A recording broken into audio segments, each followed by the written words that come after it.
दिल्ली में अभी जबरदस्त कोहरा है, दिन भर कोहरा रहेगा। मौसम विभाग ने दिन भर के लिए ऑरेंज अलर्ट जारी किया है। एयरपोर्ट पर हालत सबसे खराब है, जहां बीते 8 घंटे से विजिबिलिटी 0 है। इससे पहले कल रात से ही कोहरे ने कहर बरपाया। रात 10:30 बजे आईजीआई एयरपोर्ट और पालम एयरपोर्ट पर विजिबिलिटी 50 मीटर से भी कम हो गई। एयर इंडिया और इंडिगो ने ट्रैवल एडवाइजरी जारी की है। तड़के सुबह घने कोहरे के कारण इंदिरा गांधी अंतर्राष्ट्रीय हवाई अड्डे पर उड़ान संचालन प्रभावित हुआ। इंडिगो ने कुछ वक्त के लिए फ्लाइट्स के आवागमन पर रोक लगाई थी। आने वाले दिनों में दिल्ली में ठंड और बढ़ सकती है। जनवरी में भयंकर शीतलहर चलने का अनुमान भी है। साथ ही आने वाले दिनों में दिल्ली में हल्की बारिश की भी आशंका है। कोहरे से उड़ानों पर असर है। एयरपोर्ट पर घना कोहरा छाया, विजिबिलिटी बहुत कम, तो आज उड़ानों पर पड़ रहा है गंभीर असर, क्योंकि जो दृश्यता विजिबिलिटी है वो काफी कम। और सभी रनवे पर कैट 3 सिस्टम लागू है। कल 400 उड़ानों पर असर पड़ा था, प्रभावित हुए थे उड़ान। और देखिए, शुक्रवार न्यूनतम 7 डिग्री रिकॉर्ड किया गया था तापमान। आज का न्यूनतम तापमान 7 डिग्री, अधिकतम 21 और कल रहा 21.2। तो ठंड का असर और ठंड के साथ साथ धुंध की भी ये मार है। कोहरे का डबल अटैक और आवागमन पर बहुत ज्यादा असर पड़ रहा है। जो लोग ड्राइव कर रहे हैं, या चाहे रेल सेवा हो, चाहे फ्लाइट सेवा हो, या फिर सड़क मार्ग, सब प्रभावित हैं। ठिठुरन पैदा कर देने वाली ठंडी हवाएं और साथ ही साथ कड़ाके की ठंड, ये हालात हैं दिल्ली समेत ज्यादातर उत्तर भारत के इलाकों की। इस वक्त हम मौजूद हैं अक्षरधाम मंदिर के ठीक सामने बने फ्लाईओवर पर, और इस सामने की तस्वीरें देखकर आप अंदाजा लगा सकते हैं कि क्या हालात हैं। किस तरीके से आपको गाड़ियां सुबह के वक्त लाइट्स ऑन करके जाती हुई नजर आएंगी। हाईवेज पर गाड़ियों की रफ्तार काफी स्लो हो चुकी है। ट्रेनें देर से चल रही हैं और फ्लाइट पर भी असर हुआ है, क्योंकि जो एयरपोर्ट का इलाका है वहां पर विजिबिलिटी काफी कम नापी गई है। इसका सीधा असर पड़ा है उड़ानों पर। और साथ ही साथ अगर हम टेम्परेचर की बात करें तो सुबह का टेम्परेचर तकरीबन 8 डिग्री के आसपास नापा गया, जो कम होते हुए 6 डिग्री पर पहुंच गया। लेकिन यही एक राहत की बात है कि अनुमान है कि दोपहर के वक्त तक ये टेम्परेचर 18 से 20 डिग्री हो जाएगा और धूप खिलेगी। इस बार यही देखने में आया कि सुबह और रात में भले ही कितनी ठंड पड़ी हो, लेकिन दोपहर होते होते राहत मिल गई है। वेस्टर्न डिस्टर्बेंस का इम्पैक्ट ये देखने को मिल रहा है, जो घने कोहरे के रूप में यहाँ पर सामने आया है। और अनुमान यह है कि अगले 1 हफ्ते तक यही तस्वीर बनी रह सकती है। कैमरामैन अंकित सिंह के साथ हिमांशु मिश्रा, दिल्ली आज तक। सुबह सवेरे हमारे 3 सहयोगी, 3 संवाददाता हमारे साथ जुड़ रहे हैं, जो कि हालात बताएंगे। श्रीनगर से अशरफ आनी जुड़ रहे हैं और दिल्ली से सुशांत और हिमांशु हमें नजर आ रहे हैं। सबसे पहले आपको वादी हम लिए चलते हैं श्रीनगर। अशरफ, क्या माहौल है वहां? तो पहले से ही कड़ाके की ठंड है, माइनस में तापमान, लेकिन इस वक्त स्थिति क्या है? बिल्कुल आशुतोष, दरअसल पूरा जो कश्मीर का आसमान है वो पूरी तरह से बादलों से घिरा हुआ है, और यही कारण है कि आज सुबह ठंड में थोड़ी राहत है, क्योंकि हवाएं नहीं चल रही यहाँ पर। लेकिन जहां तक कोहरे की बात है, कल भी हमने देखा कि बहुत घना कोहरा जो था वो श्रीनगर और मैदानी इलाकों में छाया हुआ था। आज भी उसी तरह की स्थिति बन रही है। अभी फिलहाल तापमान -1 डिग्री है, लेकिन जो ही तापमान थोड़ा सा बढ़ेगा, 0 डिग्री के आसपास आ जाएगा या 1 डिग्री के पास आ जाएगा, तो उसके साथ ही जो है कोहरा और घना जो है गहरा जाएगा। तो जाहिर है कि कई दिक्कतें आ रही हैं। कल भी कुछ विमान जो है वो देरी से उड़ने लगे थे श्रीनगर से, और वही हाल अशरफ, हम आपका रुख करेंगे, आप बने रहिए, दोबारा आपका हम रुख करेंगे। अब दिल्ली में क्या हालात हैं, इसको आप सभी तक पहुंचाएंगे सुशांत और हिमांशु। पहले हम हिमांशु का रुख कर लेते हैं। हिमांशु, इस वक्त आपकी मौजूदगी कहां पर है? कितना असर है रेल सेवा, चाहे वो फ्लाइट हो या फिर सड़क यातायात, किस तरह से यात्री हैं परेशान?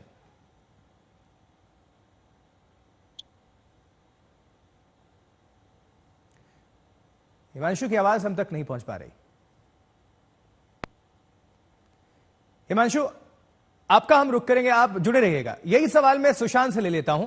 सुशांत, अगर आप तक हमारी आवाज पहुंच पा रही है तो अभी सड़क पर किस तरह की स्थिति है, यह सब कुछ दिखाइए भी और जानकारी पहुंचाते रहिए दर्शकों को।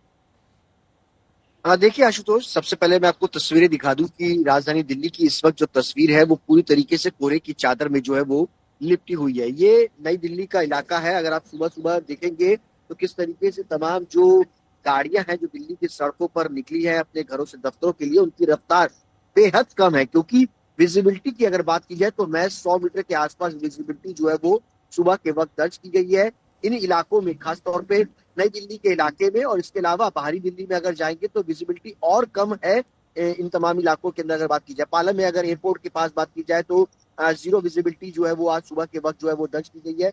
तस्वीरों में आप देख सकते हैं कि जो लोग अपने घरों से निकले हैं दफ्तरों के लिए, वो बाकायदा अपनी गाड़ियों की हेडलाइट्स जो है वो ऑन करके निकले हैं, पार्किंग लाइट्स ऑन करके निकल रहे हैं, ताकि किसी प्रकार की कोई दुर्घटना ना हो। और मैं आपको बता दूं कि मौसम विभाग की माने तो अगले कुछ दिनों तक इसी तरीके की यथास्थिति जो है वो फिलहाल दिल्ली एनसीआर के अंदर जो है वो बनी रहेगी, क्योंकि दरअसल वेस्टर्न डिस्टर्बेंस एक पूरी तरीके से एक्टिव हुआ है। अगले कुछ दिनों के अंदर हल्की हल्की बारिश भी का भी अनुमान जो है वो मौसम विभाग की तरफ से जताया गया है। और साथ ही साथ अगर बात की जाए तो हल्की हल्की बारिश के साथ साथ कोहरा जो है वो और तेजी के साथ बढ़ेगा। अमूमन ये जो डेंस फॉग है वो दिसंबर के महीने से शुरुआत होती है, लेकिन इस बार थोड़ा सा एक हफ्ता अगर कहा जाए तो ये लेट डेंस फॉग जो है वो नजर आए। यानी दिसंबर के लास्ट वीक यानी 28-29 दिसंबर के आसपास दिल्ली एनसीआर में घने कोहरे की चादर जो है वो देखी जाती थी, लेकिन इस वक्त अगर बात की जाए इस बार थोड़ा सा ये लेट जो है वो वेस्टर्न डिस्टर्बेंस एक्टिव हुआ है, जिसके कारण ये पूरी स्थिति जो है वो फिलहाल कोहरे में तब्दील है। अगर आप चारों ओर नजर डालेंगे, मैं अपने मैं दिखाऊंगा तस्वीरों में कि किस तरीके से यहाँ पर सुबह के वक्त किस तरीके से कोहरे की पूरी चादर से इस वक्त जो है वो दिल्ली एनसीआर जो है वो लिपटा हुआ है। गुरुग्राम हो चाहे वो नोएडा हो, इसी तरीके की स्थिति जो है वो पूरे दिल्ली एनसीआर के अंदर बनी हुई है। गाड़ियों की रफ्तार जो सुबह के वक्त काफी ज्यादा तेज होती है, वो फिलहाल 20 से 25 किलोमीटर प्रति घंटे के हिसाब से गाड़ियां जो है वो लोग चलाते हुए फिलहाल जो है वो दिल्ली एनसीआर में नजर आ रहे हैं। और इसी के कारण लोगों को जी सुशांत, आप जुड़े रहिए, वापस आते हैं आपके पास। हिमांशु के पास हम लिए चलते हैं, सभी दर्शकों को अपडेट पहुंचाएंगे हिमांशु। अब हिमांशु, दोहरी मार, डबल अटैक है, एक तरफ ठंड का असर है और फिर धुंध में गुम राजधानी दिल्ली, आसपास के पूरे इलाके, तो कितना प्रभाव पड़ रहा है यात्रियों पर? चूंकि ये रेलवे स्टेशन पर आपकी मौजूदगी है, नई दिल्ली रेलवे स्टेशन पर, तो यात्री काफी परेशान होंगे। क्या कुछ अभी सुनने और देखने को मिल रहा है? तस्वीरें भी दिखाते रहिएगा। देखिए, जो स्थिति है वो समझी जा सकती है इन तस्वीरों को देख करके कि कितना घना कोहरा है। इस वक्त भी सुबह के 8 बजे भी शहर के बीचों बीच जो रेलवे स्टेशन है वो कनॉट प्लेस के पास, आप सोचिए यहाँ पर अगर इतना कोहरा है, जो जिन रास्तों से ट्रेनें आती हैं, जो ओपन इलाके हैं, वहां पे क्या हालात होंगे अभी भी ये समझा जा सकता है। और जब इतना घना कोहरा है तो ट्रेनों पे तो असर पड़ना ही है। अब सामने जो बोर्ड लगे हैं वो अपने आप बता रहे हैं, क्योंकि हमने अभी कुछ यात्रियों से बात की, कोई कह रहा है वो 4 घंटे से मौजूद है, कोई पिछले 2 घंटे से मौजूद है, कोई लेट आया तो उसको अगली जो कनेक्टिंग ट्रेन पकड़नी थी वो ट्रेन उसकी मिस हो गई। तो इस तरीके से यहाँ पर परेशान यात्री हमें नजर आए। और सामने आप देखिए, जो भी रेड में नजर आ रहा है आशुतोष, जिस ट्रेन के सामने, वो ट्रेनें लेट है। पहली जो ट्रेन है वो देखिए ऊपर अगर आप देखेंगे तो 1 घंटे से ज्यादा, दूसरी ट्रेन 2 घंटे 56 मिनट, तीसरी, चौथी, पांचवी, तो जो भी रेड में दिख रहा है ऑन टाइम है। इसमें 3 ट्रेनें ऑन टाइम है, लेकिन 2 लेट हैं। इसके पहले वाले स्लाइड में 5 की 5 ट्रेनें लेट थी, इसमें देखिए 5 में से 3 ट्रेनें रेड में डिले हैं, यानी कि वो तो कई सारी ऐसी ट्रेनें हैं जो वक्त से काफी देर से 1 घंटे से लेकर के 3 से 4 घंटे देरी से चल रही हैं। और जाहिर तौर पर यात्री तो परेशान होंगे ही, क्योंकि ऐसे में आपको कहीं अगर जाना है, समय पे पहुंचना है, तो आप तो देर होते ही हो। जी बिल्कुल, हम देख पा रहे हैं लोग काफी परेशान भी हैं, और सभी जो अभी सुबह सवेरे कहीं निकल भी रहे हैं, चाहे एक्सप्रेसवे हो या नॉर्मल सड़क, कहीं से भी निकल रहे हो, काफी परेशान है। हम साथ साथ तस्वीरें भी दिखाते रह रहे हैं ताकि विजिबिलिटी पता चलती रहे।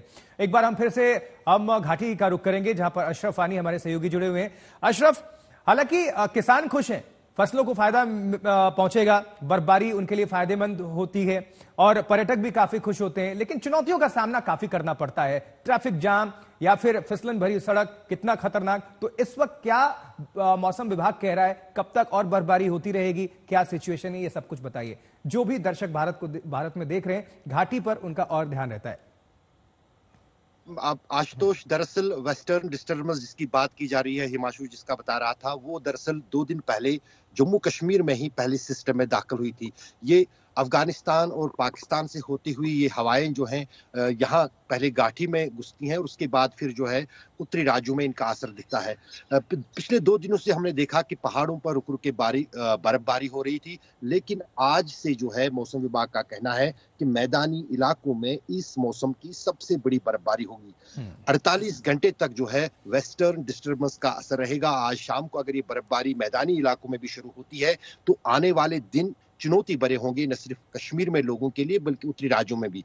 ठंड भी बढ़ेगी, कोहरे का असर भी उन राज्यों में बढ़ेगा, जबकि कश्मीर में जहां तक आपने दिक्कतों की बात की है, कहीं ना कहीं मानसिक तौर पर लोग काफी तैयार होते हैं इन सर्दियों और बर्फबारी से जूझने के लिए। लेकिन जो पर्यटक सिर्फ बर्फबारी का मजा लेने के लिए आते हैं, उनको कई चुनौतियां सामने आती हैं, मुश्किलें होती है। दरअसल फिसलन सड़कों पे होती है, जैसे आपने कहा, गाड़ियों का एक जगह से दूसरी जगह पहुंचना मुश्किल हो जाता है, और उस बीच अगर लगातार बर्फबारी होती रहती है तो उसमें फिर ज्यादा देर तक टिकना या बाहर रहना भी कहीं ना कहीं काफी मुश्किल हो जाता है। तो यही कारण है कि सभी पर्यटकों को ये सलाह दी गई है कि यदि वो किसी जगह पर जाएं तो प्रशासन से पूछकर जो है उन पर्यटक स्थलों पर पहुंचे।